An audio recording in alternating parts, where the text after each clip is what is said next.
El doctor Rafael Lima Linares, yo creo que ya muchos lo conocen y los que no, pues qué bueno que estamos aquí.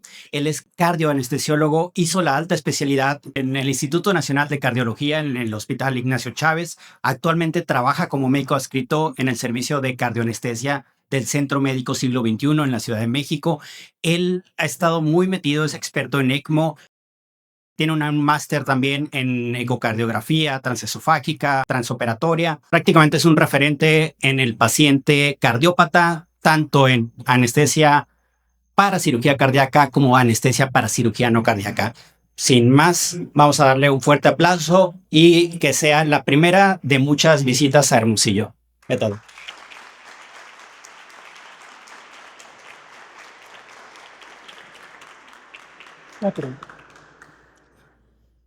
Son un montón de cosas, ¿no? Como que hasta me siento viejo de... Pero algo que comentaba yo con Isaac el día de hoy, de lo cual sí me siento muy orgulloso, es que... Gracias. A mí me tocó pasar esa parte de analógica a digital, digamos, con todo lo de redes sociales, con toda la tecnología que actualmente hay. Y algo que me tocó vivir fue la parte de que el anestesiólogo pasa de ser un el que duerme y despierta pacientes, el que pica espaldas y todo, a hacer cosas ya mucho más interesantes. Hace 10 años yo creo que cuando me mandaron a mí a hacer, a aprender ECMO, me mandaron a Chile y a Colombia. Y yo decía, pues yo para qué voy, ¿no? Pues a mí, con que le ponga rocuronio y que el paciente no se mueva y no se me muera, con eso ya la hicimos. Mi sorpresa cuando llego a Colombia y a Chile es que los referentes internacionales de Latinoamérica para ECMO son anestesiólogos. Y hace todo el sentido del mundo porque nosotros nos encargamos de ver la hemodinamia de los pacientes. Entonces, lo que nosotros vemos cuando metemos a un paciente a cirugía no cardíaca, que después de que lo dormimos o lo bloqueamos se nos chocó, hagan de cuenta eso, lo multiplican por 1000 y es como si meten un ECMO. Entonces, algo que estoy incentivando mucho desde hace dos o 3 años es impulsar en el anestesiólogo no cardiovascular, profundizar en cardiología. ¿Por qué? Porque al final, y eso me lo critican mucho en redes sociales, yo siempre digo, el paciente cardiópata es bien predecible. Y se los firmo que siempre es bien predecible. Y todos, no, porque de la nada se ponen mal. No es cierto. El cardiópata siempre te va a avisar cuando se va a poner mal. La bronca es que nosotros no vemos cuando se pone mal. Cuando nos está avisando y nos está diciendo, hey, algo va a pasar. Eso es lo que vamos a ver el día de hoy, ¿sale? Vamos a tratar de desmenuzar un poquito la fisiología del paciente y nos vamos a ir con una fisiología bien bonita que es la del paciente isquémico, porque el paciente cardiópata isquémico da muchísimo para estudiar y la verdad es que es bien bonito para estudiar, para tener, no está tan bonito. ¿Por qué hago lo que hacemos? Esto fue de la semana pasada. Me manda mensaje una doctora, una colega de Tlaxcala, bueno, por ahí de Hidalgo, no sé dónde, y me manda esto. Buenos días, tengo una paciente programada para el día martes para recolocación de prótesis de cadera, 90 años y mamá del traumatólogo. Digo, para empezar, no te metas ahí, ¿no? Pero bueno. ¿Le puedo mandar sus laboratorios? Sí. Y vean qué bonito. Esta valoración la hizo un cardiólogo clínico. Amo ese cardiólogo, ni lo conozco, pero lo amo. Cardiopatía hipertensiva valvular degenerativa, ventrículo izquierdo con movilidad global, bla, bla, bla. Fracción de eyección de 60%. Estamos tranquilos hasta ahí. Disfunción diastólica tipo 1. Ventrículo derecho hipertrófico, función sistólica conservada, bla, bla, bla. Doble lesión mitral, estenosis moderada e insuficiencia ligera. Los pacientes viejitos apenas se enferman de las válvulas, siempre se estenosan y la válvula se hace algo incompetente. Siempre van a tener doble lesión. Se llama doble lesión, estenosis e insuficiencia. Doble lesión aórtica con estenosis moderada e insuficiencia severa. Esta paciente así anda por la vida, 90 años, digo, tampoco va a ser que tenga gran actividad, ¿no? Pero es independiente. Y algo que, paréntesis, algo que yo ando mucho en redes sociales, pero digo, no soy tan activo como quisiera, pero bueno. Me llamó la atención tristemente 2 comentarios que leí hace poco en Twitter. Uno que decía, y así tal cual como se los digo, así lo pusieron. Es que qué tonto el anestesiólogo al que se le complica un paciente en cirugía. Digo, yo asumo que está joven esta persona, pero nunca ha tenido una complicación severa. Y el segundo comentario, es que cualquier paciente, aunque sea cardiópata, con volumen y con norepinefrina, jalan. A esta paciente, volumen y norepinefrina son la combinación ideal para matarla. Entonces, bueno, paréntesis, cierro paréntesis. Entonces tenemos esa paciente, y vean qué bonito. Dice, bueno, ya los diagnósticos, ¿no? Riesgo quirúrgico alto, tipo de cirugía, bla, bla, bla. Clasificación de DESC, clase 4, riesgo de 100% de complicaciones. Entonces imagínate. Te dan ese escenario. Imagínate tú como anestesiólogo, ¿no? Vas a meter a la mamá de tu amigo ortopedista a cirugía y el cardiólogo te dijo, güey, se va a complicar sí o sí, ¿no? Bueno, entonces hasta ahí dices, puta, ¿en qué me metí, no? Pero va el cardiólogo y te da la solución. Previo a la cirugía, continuar con antihipertensivos, tromboprofilaxis, bla, bla, bla, y colócale un Swan-Ganz. Jalama.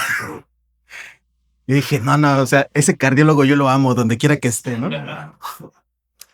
Y yo le dije, uy, pues ¿dónde estás haciendo esto, no? San Agustín, Tlaxiaca. Porque le dije, si estás acá en la Ciudad de México, pues te acompaño, ¿no? Nomás para el chisme. San Agustín, Tlaxiaca, a 20 minutos de Pachuca. Dije, ya lo noté. Dije, bueno. Y ahí está, son screenshots, no creen que lo edité, ¿eh? Curiosamente, la señora está, toda la espalda la tiene artrosada. No la pudo bloquear porque el plan de la doctora fue, pues bloqueala, ¿no? Ayer di una plática a los guatemaltecos de anestesia regional en el cardiópata. Y algo que les quiero decir y que les dije a ellos y que les digo a ustedes es, si dan anestesia regional está perfecto, pero denle anestesia regional al paciente porque se beneficia de ello, no porque le tengan miedo a la cardiopatía. Esta doctora al final no pudo bloquear a la paciente y le dio general. Entonces, le dio general con los tips que me dio, bla, bla, no hizo ninguna arritmia, se mantuvo el pulso fuerte durante todo momento. ¿Cuál fue un tip que le di? Para mí, si tengo la duda, yo le pongo una línea arterial y se acabó. Pero le dije, si no la puedes poner, tampoco te empecines en ello. Déjale la presión no invasiva cada 2 minutos y más importante que la presión no invasiva. Tus deditos entrénalos siempre a tocar las carótidas. Por alguna razón en cirugía cardíaca siempre la arteria disfunciona cuando voy a sacar al paciente de bomba. Y ni modo, el paciente está con las manos hacia los lados. O quito a los cirujanos y le pongo una línea femoral, o tengo mis deditos acá y con mis deditos saco al paciente de bomba. Entonces, por eso pone eso la doctora. Pulso se mantuvo fuerte en todo momento. Sus dedos les dan más información que una línea arterial. Una línea arterial, apenas el paciente está complejo y ya le pusieron una vasopresina, téngale cierta reserva. Mejor entrenen sus dedos a tocar carótidas. Fentanil, le puse un bloqueo PENG. Yo no sé ni qué es eso, pero bueno. Neurológicamente está enterita, repuso su sangrado de manera lenta, que fue la recomendación que le di. Tiene insuficiencia valvular, el volumen no lo manejan bonito esos pacientes con insuficiencia, dáselo pero suavecito, ¿no? Y le fue bien. ¿Cómo te sentiste? Con un poquito de estrés por ser la mamá del trauma, pero sin duda con la mente clara de lo que iba a pasar. Y eso es ese va a ser el mensaje que quiero que nos llevemos hoy. El paciente cardiópata es bien predecible. 1, 2. Si se complica, se complica. Si se muere, se muere. Pero que sepamos siempre por qué se murió. Y que hagamos siempre lo que tenemos que hacer. Y si se muere, se va a morir. Pero que nunca nos vayamos a nuestra casa con la idea de, puta, es que no sé ni qué pasó. Eso es lo que vamos a tratar de entender hoy. Hace muchos años, nosotros hacíamos este tipo de cosas. Esta niña no se quiso anestesiar completo para su cirugía, una cirugía de corazón. Entonces la bloqueamos. La doctora Astrid, que es de aquí, me hizo el favor de bloquearla. Yo bloqueo 2 veces al año. Créanme que ustedes son increíblemente más hábiles que yo para bloquear. Pero bueno, este es un ejemplo de lo que hacemos en cirugía de cardio. ¿Qué es anestesia cardíaca? Anestesia cardíaca no es sino manipular hemodinamia. Hay alguien que dice algún día, es que en un paciente séptico nunca le quites la taquicardia porque es un mecanismo compensador de la sepsis y bla, bla, bla, bla, bla. Y estoy de acuerdo. Anestesia cardíaca es que todo lo que vamos a ver hoy, ustedes le puedan poner lo que el paciente necesita, la frecuencia cardíaca que necesita, la precarga, la poscarga, la contractilidad que necesita, pero con base y un sustento fisiológico que vamos a ver hoy. ¿Cuántos de... ¿Hay efedrina aquí todavía? Hace muchos años los... ¿Estás grabando, Sí. Bueno. Hace muchos años hubo un déficit de efedrina en el país, hace como 10 años. Entonces le ocurre a TV Azteca, va y me hace una entrevista a mí de qué opinaba de que no hubiera efedrina. Entonces yo dije, pues está bien, pues ni se usa. Es que el presidente de no sé qué federación dijo que por la efedrina se mueren pacientes. Dije, cabrón, digo, pues sí hay un montón de cosas, ¿no? Digo, pues no hay. Y se me fueron encima un montón de raza, ¿no? Porque dijeron, no, ¿cómo estás diciendo eso? Si es un medicamento de primera línea. Y cuando nosotros usamos efedrina, está bien padre, porque le pones efedrina y el paciente de 60-30 ya tiene 120-70. Y está bien, el 90% de las veces va a estar bien, pero va a haber un 10% de pacientes o menos que no van a aguantar eso. Y el problema es que se arregló el paciente, pero ni siquiera supimos por qué se arregló. Si por la frecuencia, si por la poscarga o si por la contractilidad. Entonces se arregló, pero nunca supimos por qué.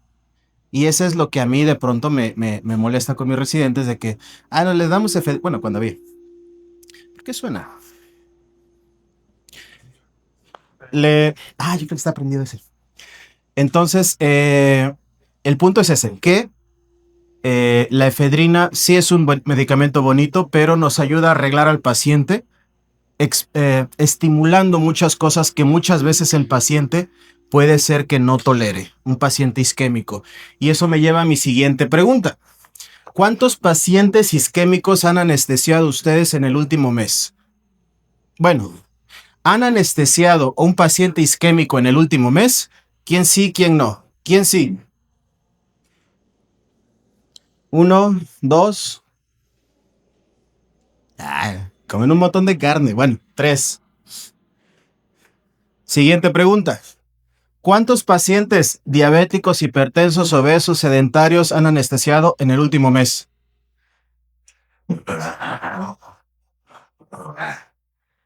Todos. Ese es el problema.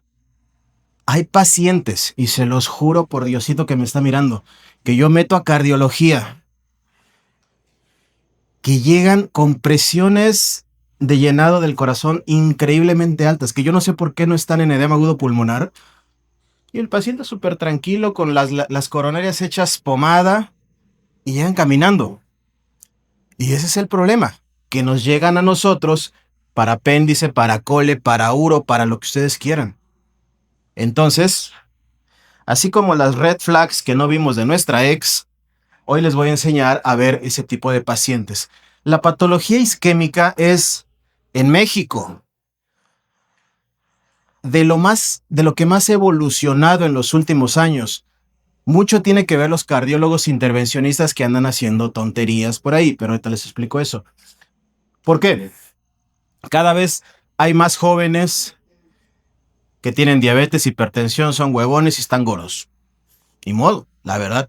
Entonces, adultos que tienen estos mismos factores de riesgo cardiovascular, adultos que ustedes se van a encontrar ya posoperados de corazón, abiertos, y que van a entrar a cirugía con aspirina y clopi. Dios quiera que les pregunten sus cirujanos qué le hacen a esos pacientes. Porque si les dicen, oye, para que no te sangren el bloqueo, ya le suspendí la aspirina y el clopi desde hace 10 días. No tienen idea de la cantidad de válvulas tapadas y de puentes tapados que nosotros vemos en cardiología por ese sencillo detallito. Pacientes isquémicos con factores de riesgo cardiovascular, ya se lo saben, diabéticos, hipertensos, sedentarios, ser mexicano, ser hombre, ¿qué más? Tabaquismo. Esos son factores de riesgo cardiovascular. Esos ya les prenden un red flag, así como la relación tóxica que tuvimos todos. ¿Cuál es el problema? El problema es el que sigue, pacientes isquémicos sin factores de riesgo cardiovascular. Y ese les voy a poner un ejemplo. Hace como 3 años o 2 años metí a Rebas a un paciente 50 años, jovencito, 50 años, maratonista, delgado, comía bien, sin antecedentes genéticos de cardiopatía isquémica. Le hicimos un cateterismo, múltiples vasos, tapados. Lo único que hacía era que fumaba. El factor de riesgo cardiovascular más importante es que fumen. Y yo les pongo de ejemplo a mis alumnos. Les digo, cuando ustedes vayan e interroguen a su paciente, su algoritmo es, señor, ¿fuma o fumaba? Sí, ahí se acaba. Ese paciente es isquémico hasta no demostrar lo contrario. No, pues ya le buscan lo demás. Pero si fuma, ese paciente es isquémico. No se compliquen la vida. ¿Y por qué? Hace como 2 años salió un estudio en donde se analiza si tienen ultrasonido con el transductor lineal. Mírenle siempre las carótidas. Ahí donde se bifurca la carótida, vean si está engrosado, si tiene placa. Si tiene placa en la carótida, ese paciente va a ser un evento isquémico coronario en menos de 10 años. Paciente que ustedes metan a cirugía vascular periférica arterial, ese paciente es isquémico del corazón hasta no demostrar lo contrario. Ya desde ahí, ustedes tienen ya sus red flags prendidos de que ese paciente les puede dar un susto. Y lo que vamos a ver hoy es entender estos conceptos. ¿Qué es el volumen estresado, no estresado, la presión de perfusión coronaria, el gasto cardíaco, el poder cardíaco y presiones de llenado? ¿Por qué? Porque eso es todo lo que ustedes van a manipular en los corazones. Este paciente, este corazoncito, por ejemplo, ahí le estoy manipulando todo. Contractilidad, frecuencia, resistencias, etc. Entonces, nosotros para hacer latir ese corazoncito, lo hacemos de manera sencillita. Y abro un segundo paréntesis. Si ustedes monitorizan al paciente con monitores semi-invasivos, es decir, analizadores del contorno de curva arterial, ténganle cierta reserva. Esos monitores de presión, esos monitores que analizan el contorno de la curva para decirles cuánto tiene de gasto cardíaco, tienen muchos asegúnes. No le tomen mucha confianza si el paciente está crítico. Y ahí les va el ejemplo. ¿Se acuerdan de ese corazoncito que teníamos? Vean, 4.1 de gasto cardíaco. O sea, ¿neta creen que ese corazón así está latiendo, está aventando 4 litros de gasto cardíaco por minuto?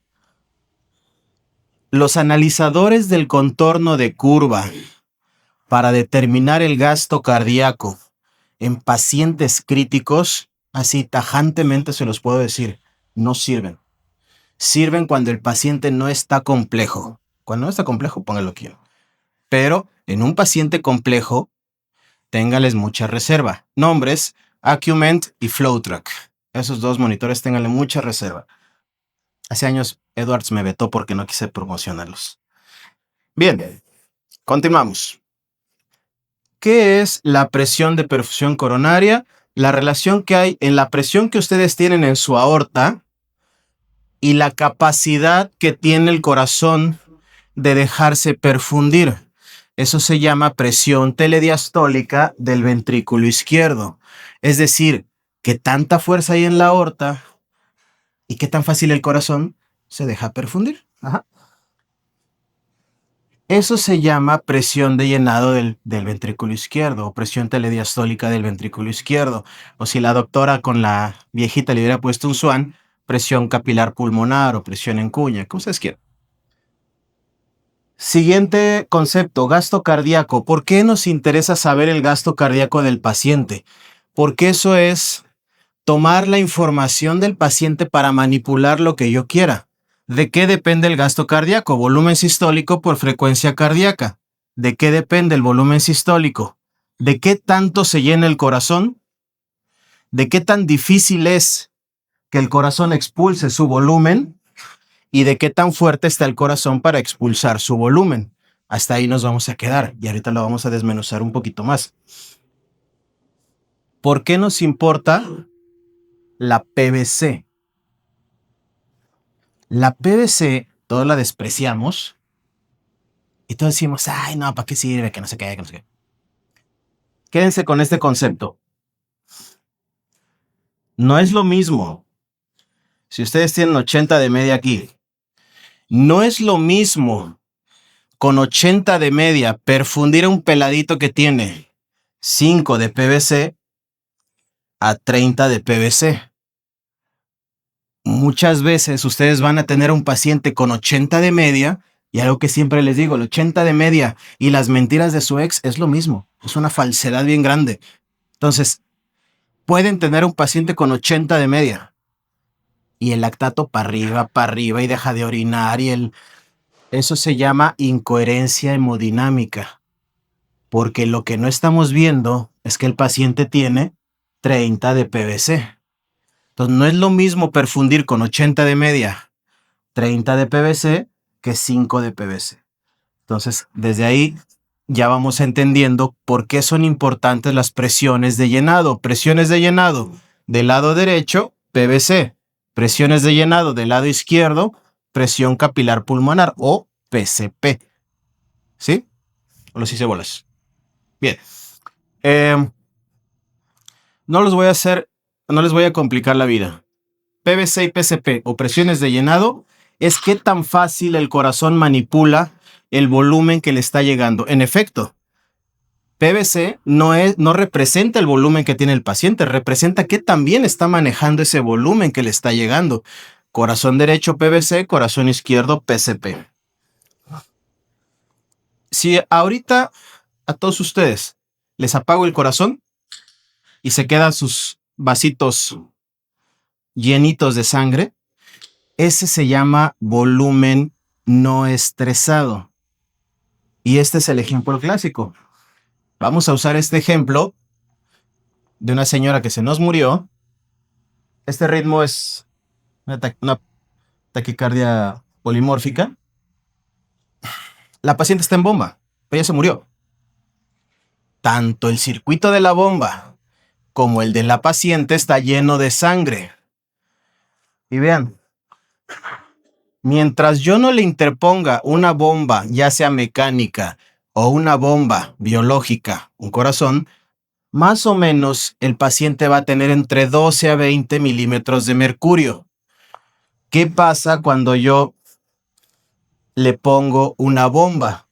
Esa sangre se va a empezar a mover desde mi aurícula izquierda, que está más o menos a esa presión.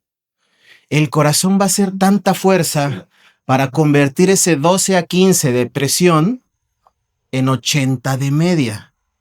Para que lo haga, el corazón va a tener que generar al menos 0.6 watts de trabajo.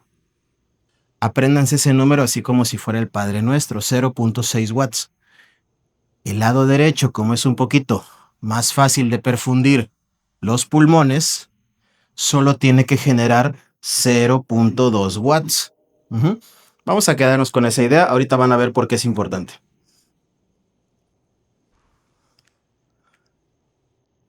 Función diastólica, la que siempre despreciamos. No nos metamos en bronca, simplemente qué tan fácil se deja llenar el corazón desde los pulmones. Así sencillo.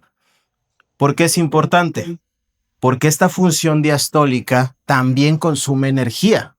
No es como que nomás le llega la sangre y se estira el corazón. También consume energía. ¿Y de qué va a depender? ¿Qué tan grueso está su corazón? ¿Y qué tan infiltrado está de tejido no contráctil? ¿Y qué creen? Cada vez que ustedes fuman y se están haciendo isquémicos crónicos, entre los miocitos se infiltra tejido no contráctil. Y esto les incrementa sus presiones de llenado, es decir, se hace más difícil de perfundir su corazón.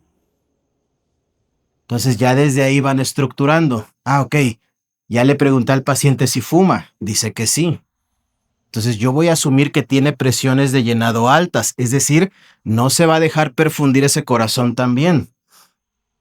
Y su función sistólica, que también se pone duro su corazón con cada latido. ¿De qué depende? De la cantidad de calcio que haya. Si es poquito calcio, si es mucho más calcio o si es mucho, mucho más calcio. Así sencillo. Cuando esto lo hacemos cíclico, pues tenemos nuestro sistema circulatorio con válvulas unidireccionales. Eso es qué tan duro se pone mi corazón y qué tan blandito se pone mi corazón. Así sencillo. Ahora, vamos a ver cuando esto funciona de manera adecuada, vamos a ver cómo se modifica. ¿Hasta aquí alguna pregunta o alguna duda que tengan? Vean este juguete. De este lado van a tener todos los signos vitales. Esta es una curva de presión-volumen. Volumen y presión hacia allá. Entonces, esto nos va a enseñar qué tanto el corazón funciona con cada latido. Ahí se está llenando el corazón, se llena, se llena, se llena. Aquí el corazón se empieza a poner duro, se pone duro, le gana a la presión que hay en la aorta, expulsa su volumen, vuelve y repite. ¿Cuál es la presión al final de la diástole que hablamos nosotros? Esta de acá, justo esta, que va a ser esta que tienen acá. En la línea verde se va a quedar el paciente sano. Este es un paciente sano. Y vean qué bonito, se llena con 120 y tantos mililitros y 120 mililitros en cada latido generan más que menos 13 milímetros de mercurio. ¿Se acuerdan de la presión cuando ustedes están sin corazón o su corazón está parado? Más o menos 13 milímetros de mercurio. Eso es lo que debe de tener. Cuando el corazón ya se aprieta y se pone fuerte, ya me va a levantar mucho más presión. Pero esta es la presión que debería tener. ¿Qué es lo que pasa? Si este corazón sano, yo le pongo más volumen. Ahí no tanto. Ahí está, 500 mililitros de volumen. Y vamos a ver qué pasa. Conforme cada latido, se pasma ahí un poco, conforme cada latido va incrementándose mi curva. ¿Por qué? Porque estoy llenando mi corazón. Y mis presiones de llenado se incrementan y mi presión sistémica sube. Y no le va a pasar nada al paciente. El paciente sano lo va a tolerar muy bien. ¿Qué es lo que pasa? Vean, se fue de 13 a 20. ¿Qué es lo que pasa? Vamos a regresarlo a normal. ¿Qué es lo que pasa en el paciente isquémico? El paciente isquémico, y que nunca se les olvide esta relación, primero va a ser disfunción diastólica cronológicamente y luego va a ser disfunción sistólica. ¿Esto qué quiere decir? Si el paciente se lo reportan con una FEBI baja, sí o sí tiene disfunción diastólica. Si se lo reportan con una FEBI normal, puede ser que tenga o no disfunción diastólica. ¿Sí les queda clara esa relación? Bien. Otro paréntesis.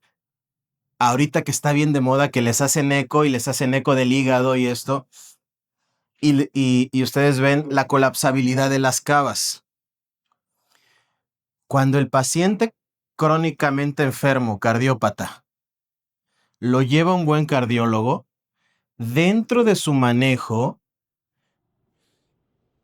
antihipertensivos y bla, bla, bla, y le deja diurético, para que no se les olvide. Un corazón vacío se manipula mejor. Para que no se les olvide, acuérdense cuando le rompieron el corazón de chavitos y su corazón se quedó vacío y llegó un vivillo y las manipuló o nos manipuló más fácilmente. Un corazón vacío se manipula siempre mejor, por eso los cardiólogos siempre les dejan diurético a los pacientes para que el corazón tenga un mejor desempeño, tenga una mejor contractilidad. ¿Esto qué va a hacer en nuestra vida real? Que cuando le ponga yo un ultrasonido acá, voy a ver la cava que se está colapsando. Y no va a ser mi misión en la vida. Ya le puse, ya vi la cava. Es respondedor a volumen. Le voy a pasar 1 litro de Harman. Le acaban de echar a perder 6 meses de trabajo al cardiólogo. Que el paciente sea respondedor a volumen no quiere decir que su meta en la vida es rellenarlo de volumen, ¿sale? Si un paciente está depletado de volumen y está estable, así déjenlo. No lo llenen de volumen. ¿Qué iba yo a hacer? Sí. Entonces, el paciente primero hace disfunción sistólica y diastólica, perdón, y luego hace disfunción sistólica. Vean, voy a endurecerle el corazón a este paciente y vean qué bonito. 120 y tantos de volumen y levantaba 13 de presión capilar pulmonar. Ahora se empieza a endurecer, endurecer, endurecer. Y vamos a ver a cuánto se va esta presión. 18. Se va a quedar como en 20 más o menos. Y el problema es que está levantándome más presión al final de mi diástole, pero con mucho menos volumen. Y ustedes ya tienen que entender que el problema de eso es que su presión de perfusión coronaria va a ser más difícil de alcanzar. No porque el paciente, vean ahora, tiene 20 y ahora se me está perfundiendo con 57 de media. Y el paciente no se quiere morir. Este es el paciente que fuma crónicamente, que es sedentario, que es diabético, etc. Así está. Y ustedes me van a decir, no es chismoso. Yo no veo a los pacientes que lleguen con 80-40. Y tienen razón. ¿Por qué no se muere este paciente? ¿Por qué no llega con 80-40? Y es un paciente isquémico. ¿Por qué no llega con 80-40, doctora?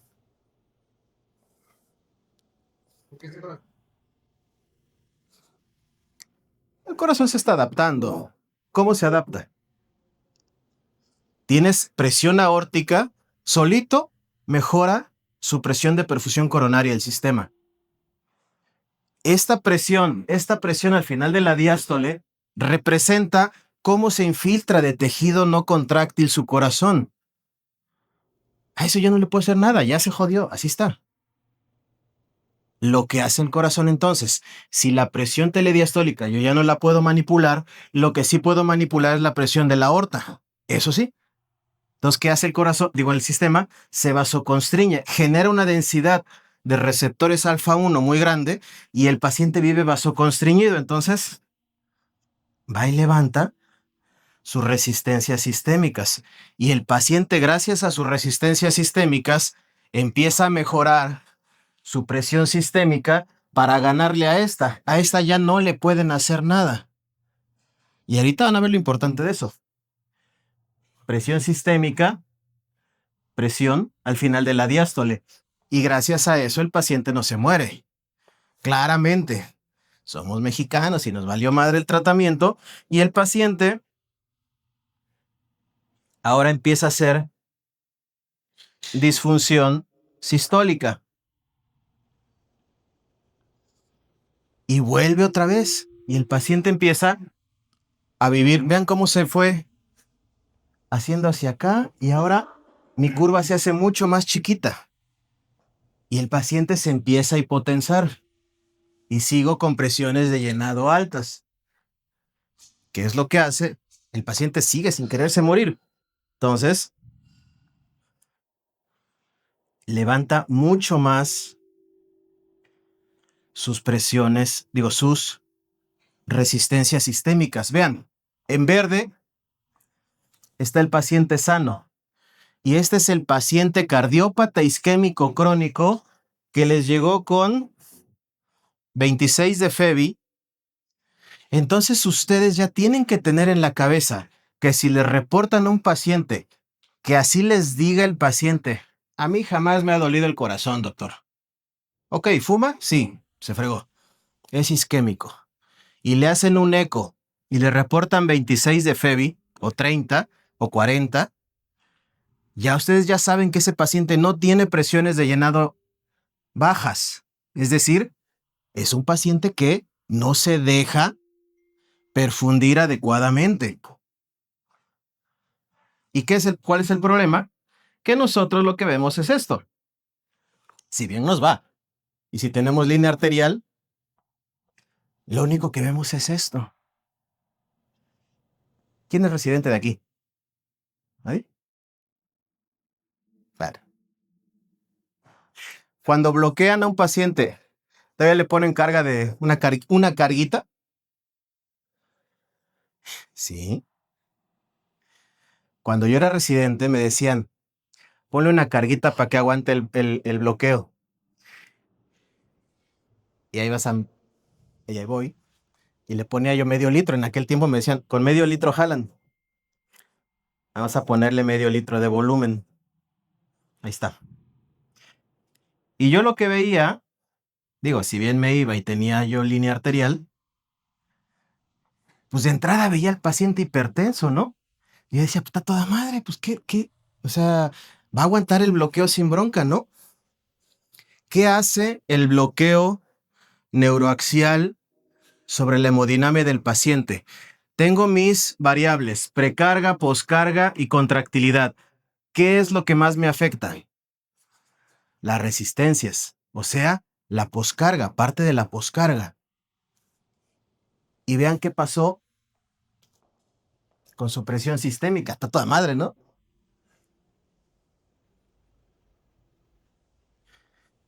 Me compliqué yo solito la vida, porque estoy haciendo que el corazón esté así, retacado.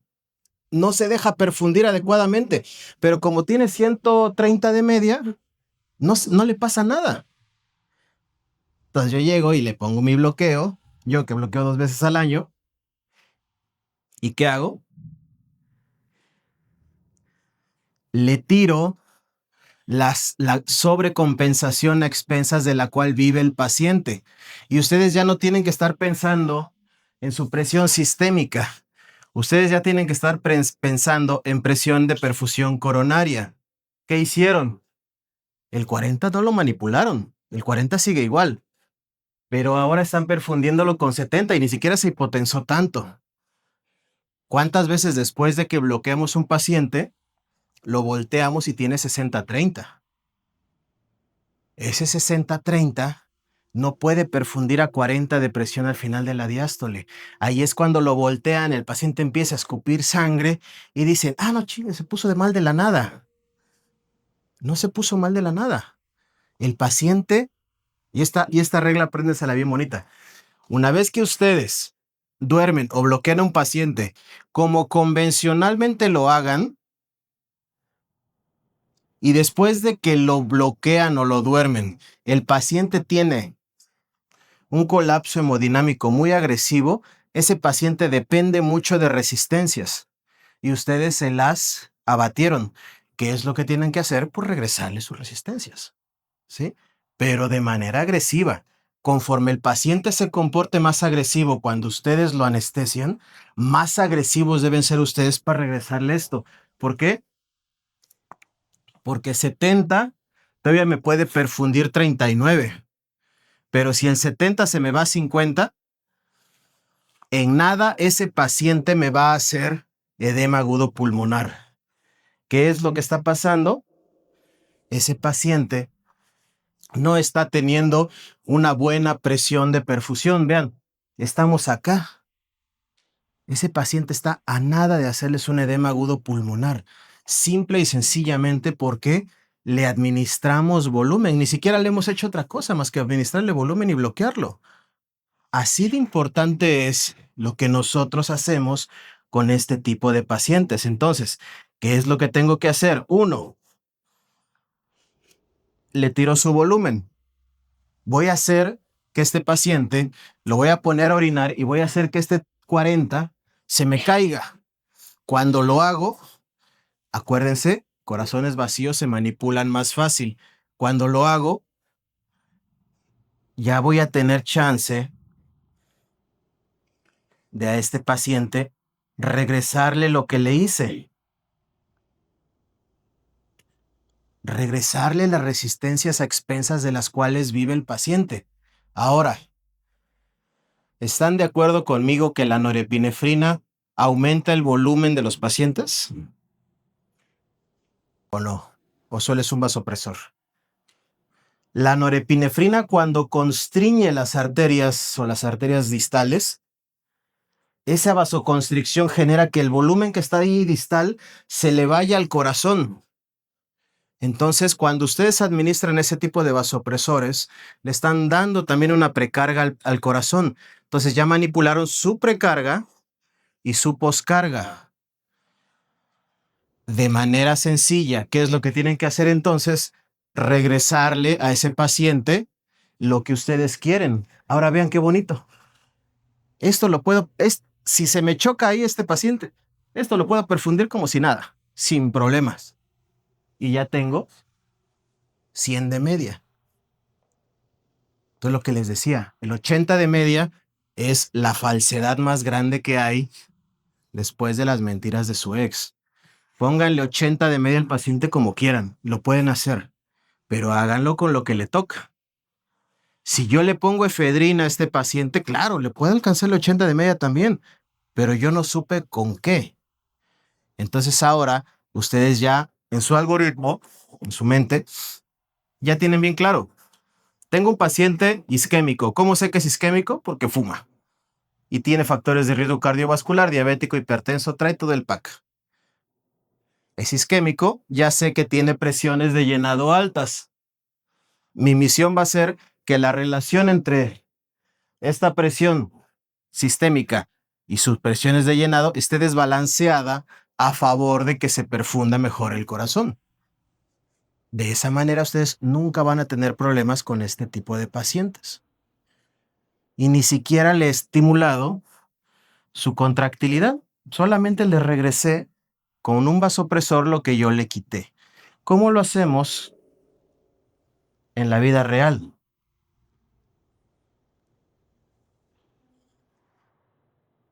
Este algoritmo salió hace 2 años, creo. Y lo que hace es medir el ITB del tracto de salida del ventrículo izquierdo con ecocardiografía. No los voy a hacer bolas.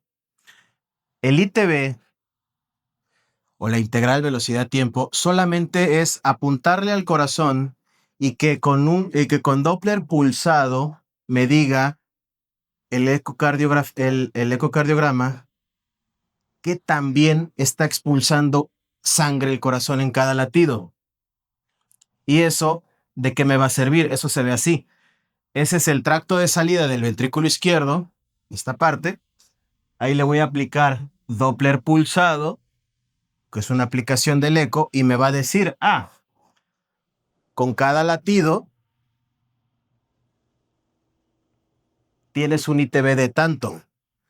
Por eso es importante que nosotros, y es lo que, retomando con lo que empecé, todos tenemos que empezar a hacer cosas con las que no nos sentimos cómodos. Y esto, aunque parece difícil, realmente no lo es. O sea, usted le ponen el eco al paciente y con 5 ecos que ustedes hagan, empiezan a hacerlo mucho más fácil.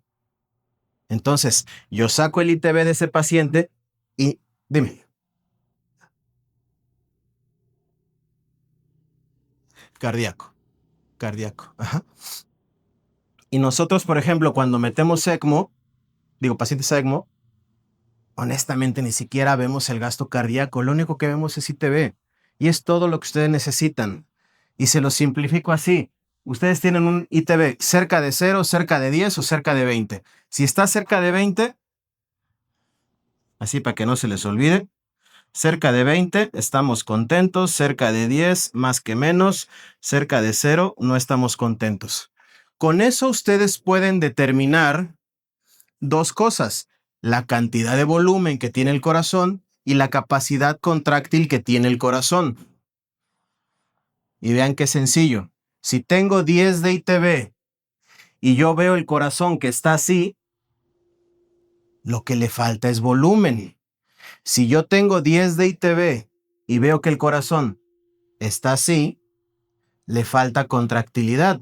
Si yo veo que está latiendo bonito y que está llenito el corazón y el paciente tiene 60-30 y tiene una buena contractilidad, lo que le falta son resistencias. Cuando yo saco pacientes de bomba, yo siempre veo 3 variables, porque ahí tengo al paciente hipovolémico con falla cardíaca porque lo estoy sacando de bomba y con resistencias abatidas porque está inflamado.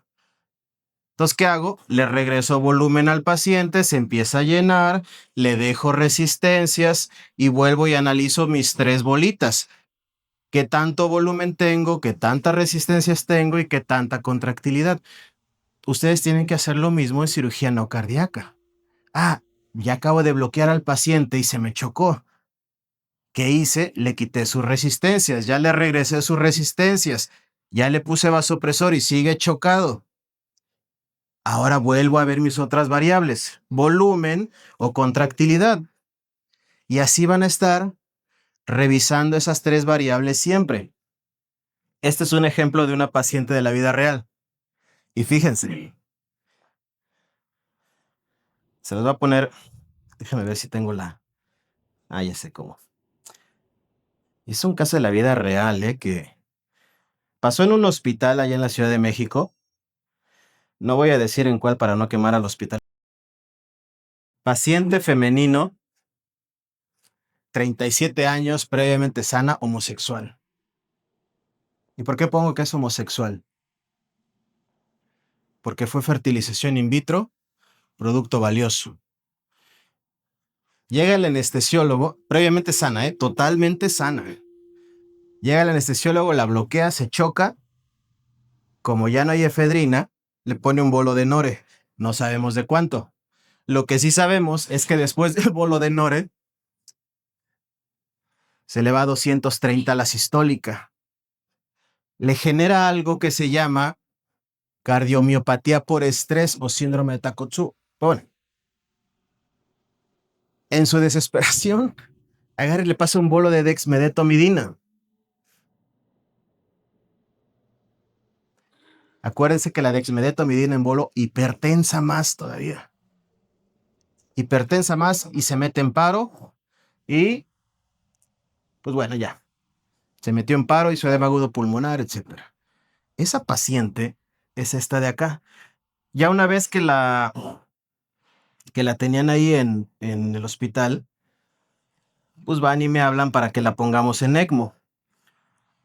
Y me dicen, Doc, es que, mire, esta es la paciente, la tenemos con Nore Dobu Vaso Levo.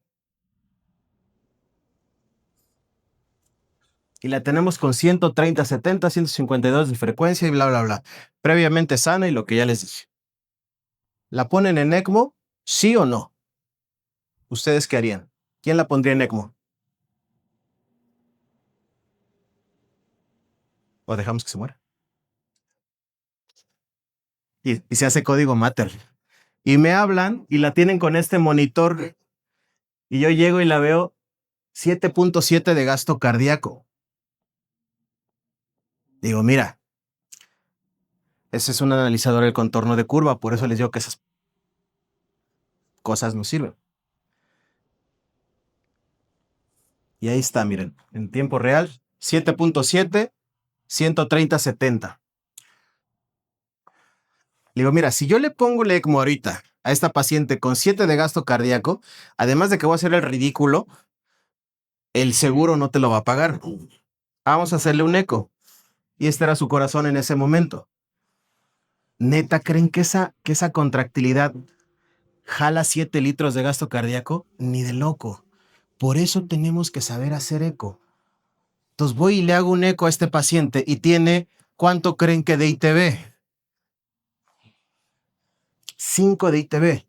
Entonces acuérdense, 10, 0 o 20 de ITB. Estoy cerca de 0. Esa paciente no tiene contractilidad. Entonces, claramente, si a esta contractilidad a mí se me ocurre, vamos a pasarle una carga de volumen a ver qué pasa,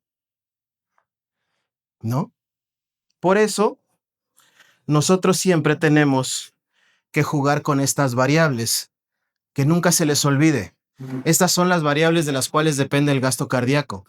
Siempre ustedes tienen que analizar si el paciente está hemodinámicamente inestable, frecuencia cardíaca, precarga, poscarga, inotropía. Ya le puse lo que ustedes quieran y no les voy a complicar la vida. Su primer línea de manejo que siempre sea vasopresor, Norepi. Ya llegaron a 0.2 de Norepi. Ustedes tienen que volver a analizar todo. ¿Tengo buena frecuencia? Sí. ¿Necesita volumen? ¿Por qué? ¿Está sangrando? Pues pónselo. ¿No está sangrando? Lo más probable es que no necesite volumen. Vayan y miren el corazón. ¿Necesita inotropía? Pues se la ponen. Una vez que ustedes ya tienen 0.2 de Nore, tienen que decidir o necesita un segundo vasopresor o necesita un inotrópico. Es muy poco probable que el paciente necesite volumen. Si no lo ha perdido, no lo va a necesitar. Así tenga colapsabilidad de las cavas. Y si hay intensivistas acá, ya sé lo que me van a decir, pero no importa, el quirófano es otra cosa. Si tiene colapsabilidad de las cavas y el paciente no está sangrando, pueden hacerle un reto de volumen. Pero una vez que ustedes pusieron el primer vasopresor y ya van en 0.2 de Nore, tienen que decidir el perfil hemodinámico de este paciente, porque es séptico, a lo mejor me da, para que no tenga resistencias, pues le pongo un segundo vasopresor. No me da para ese perfil hemodinámico y ya le miré el corazón y nomás está haciendo así, entonces le pongo un inotrópico. Y la última respuesta casi siempre va a ser volumen. La primera respuesta casi nunca va a ser volumen. Y les voy a poner un ejemplo que no se les va a olvidar. Pacientes que metan a cirugía no cardíaca, hipertensos, con ARA2 y con un IECA o cualquier otro antihipertensivo, les van a hacer vasoplejías bien profundas. Y no van a responder a un vasopresor, van a tener que ponerle 2 vasopresores. Y cuando lo saquen de la anestesia, les van a quitar los 2 vasopresores, se los puedo firmar. Pero tenemos que tener la idea de qué es lo que el paciente necesita. Y un tip final, si llegan pacientes con dapaglifosina, que es un medicamento para la insuficiencia cardíaca, también les va a hacer tonos vasculares bien lábiles. Pacientes con ARA2, pacientes con dapaglifosina, sean muy agresivos en ponerles vasopresores porque tienen un tono vascular muy malo. Entonces, siempre aprendan a dudar, siempre critiquen lo que leen y siempre, aunque tengan el mejor monitor de Edwards, confíen más en sus deditos. Siempre, todos los cardiópatas son bien predecibles. Si aprendemos fisiología cardíaca, créanme que todos los cardiópatas son bien predecibles. O sea, no tienen, siempre hacen sentido. Y lo que tienen que aprender a hacer es predecir cuando el paciente se pone mal, predecir qué es lo que va a pasar, evitar que pase si se complica, y si se complica, resolver lo que que le hayan puesto al paciente. ¿Cómo? Sabiendo fisiología. ¿Vale? Bien, eso es lo que quería compartir con ustedes. Atrévanse a hacer esto, atrévanse a hacer cosas diferentes, atrévanse a hacer cosas que no los pongan cómodos. Aprendan a hacer eco, por ejemplo. Aprendan a aventarse de paracaídas, está bien padre. Entonces, conforme ustedes se aprendan a meterse en zonas incómodas, créanme que les va a dar mucho más seguridad eh, manejar a sus pacientes. Entonces, no crean, o sea, yo ahí me estaba muriendo de miedo.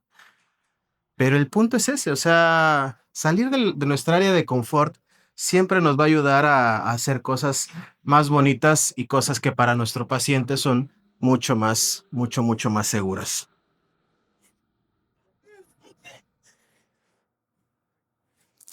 Siente padrísimo aventarse, ¿eh?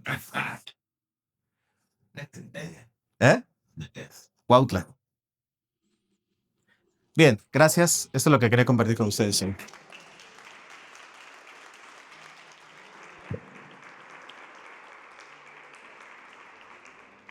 ¿Dudas? ¿Les hace sentido lo que les expliqué? Entonces, creo que lo que podemos resumir, pacientes que fuman son cardiópatas, pacientes que son cardiópatas tienen presiones de llenado altas, entonces les va a ser, entonces va a ser difícil de perfundirlos. Pacientes que son difíciles de perfundir o pacientes que tienen disfunción sistólica traen presiones de llenado altas, son difíciles de perfundir. El volumen pocas veces es la respuesta. Primero Nore, después de Nore definan inotrópico o segundo vasopresor. Sencillo. Ya están listos para meter pacientes a bomba. Bien, dudas.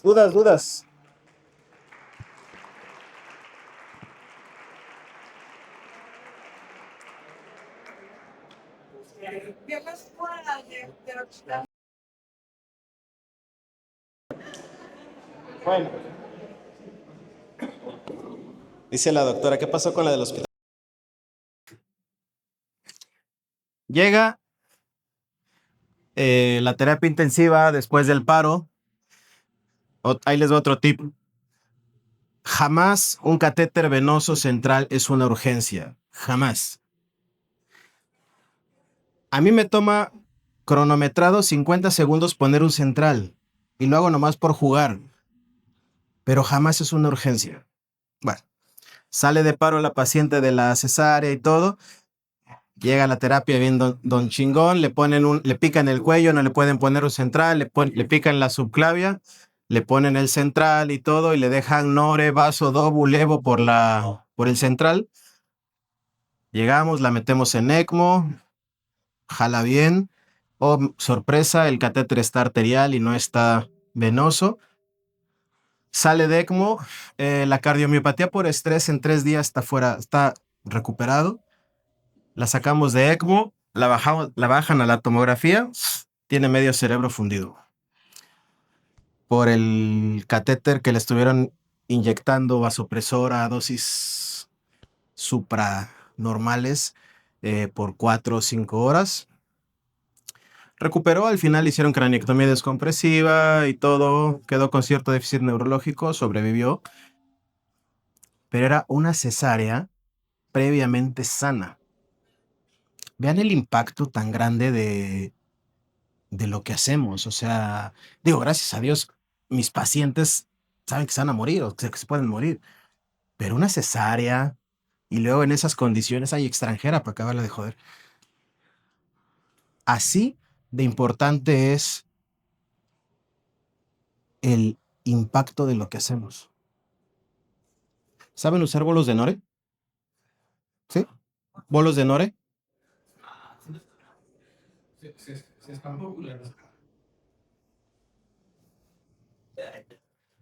Es que, es que lo malo Y eso que no me han dado alcohol, ¿eh? No sé por qué. Lo malo es que si a mí me dan cuerda, yo me sigo, ¿eh? Pero, miren, se las voy a poner bien sencilla.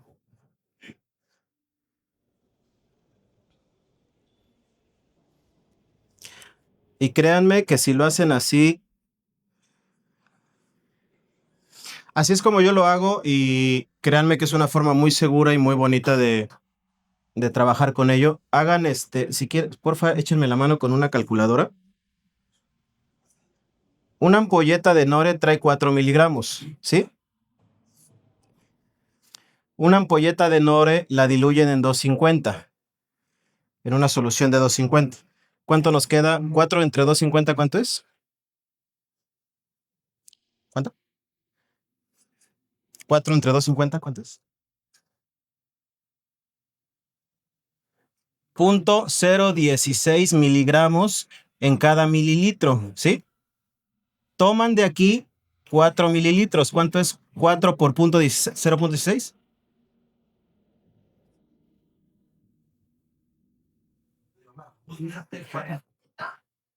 0.64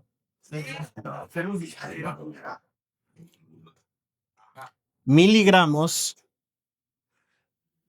en estos 4 mililitros. Eso lo diluyen a 20, o sea, toman en una jeringa de esa solución de 250, toman 4 mililitros y lo diluyen en una jeringa de 20.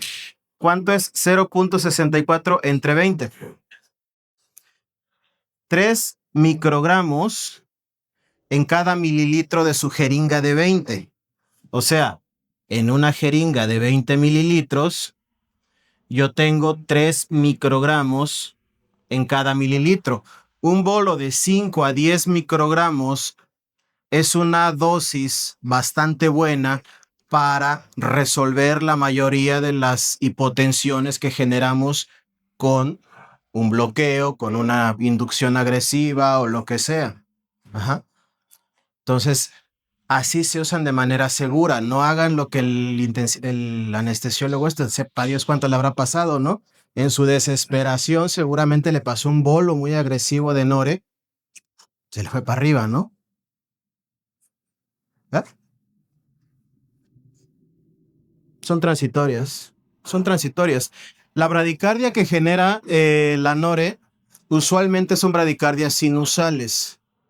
Son bradicardias sinusales y pueden estimularlas con butiliocina sin problema. O sea, pero son transitorias.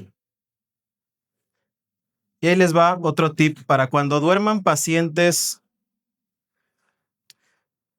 Cuando duerman pacientes cardiópatas,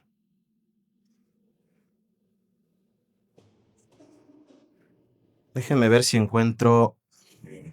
Si ven un pack por ahí, no digan nada, ¿eh?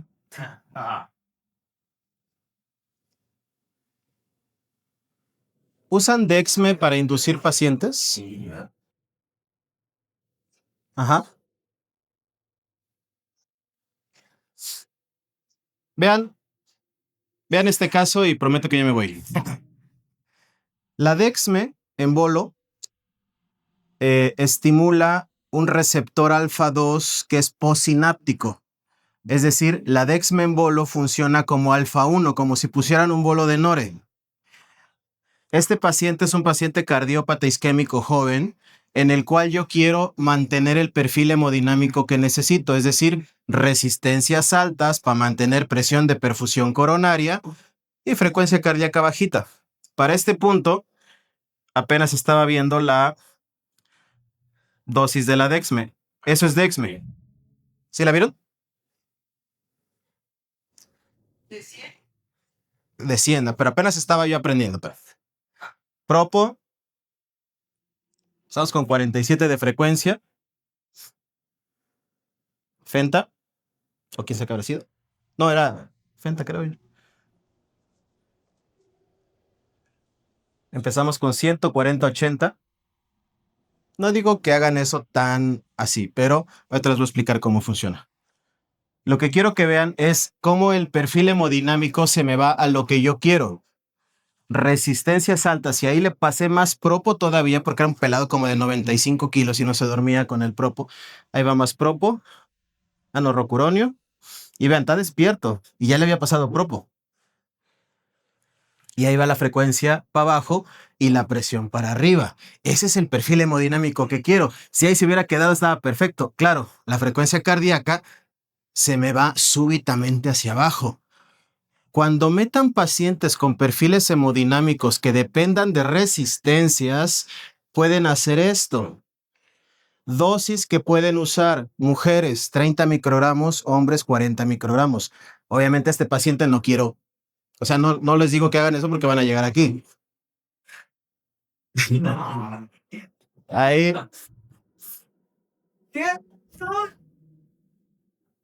Yo, ahí me van a mentar la madre cuando les van, no, pero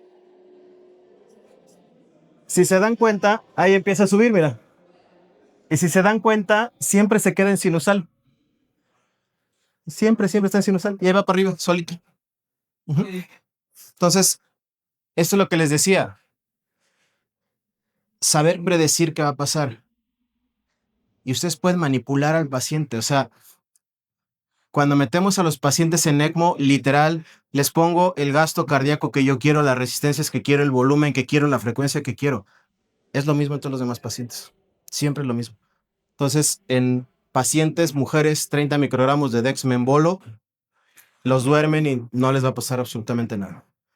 Bien, perdón, ya. Ahora sí ya me cayó.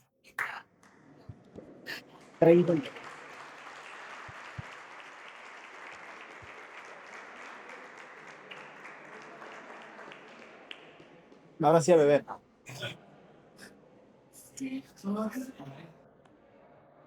¿Dudas o algo más? No, gracias a ustedes. Pues agradecer, muchas gracias al doctor por haber venido desde México a esta plática.